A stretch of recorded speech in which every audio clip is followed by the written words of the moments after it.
Proud na proud ang Pinoy champ kay Chloe San Jose, matapos ang bonggang-bonggang performance nito sa Sunday musical variety show ng ABS-CBN na Asap Natin To.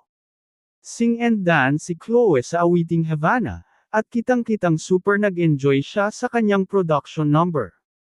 Kwento ng kontrobersyal na jowa ni Kaloy, ito na ang ikalawang beses na nag-perform siya sa Asap. Yung una raw ay sa I Want Asap, ilang taon na ngayon ang nakararaan. At ngayon naman, trending ang lumabas na mga larawan ni Chloe San Jose, Andrea Brillantes at Carlos Yulo.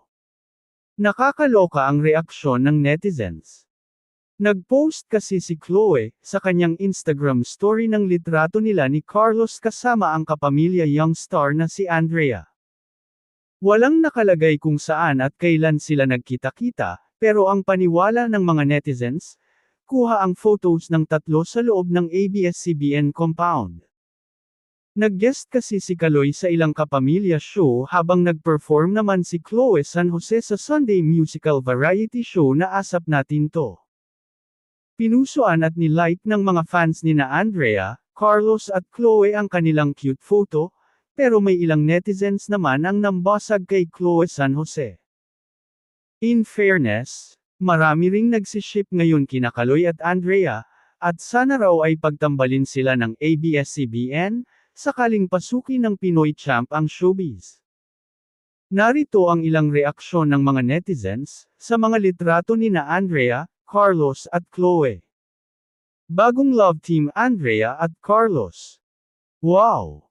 Mas bagay clan ni Kaloy at Andrea, she is the right one for him.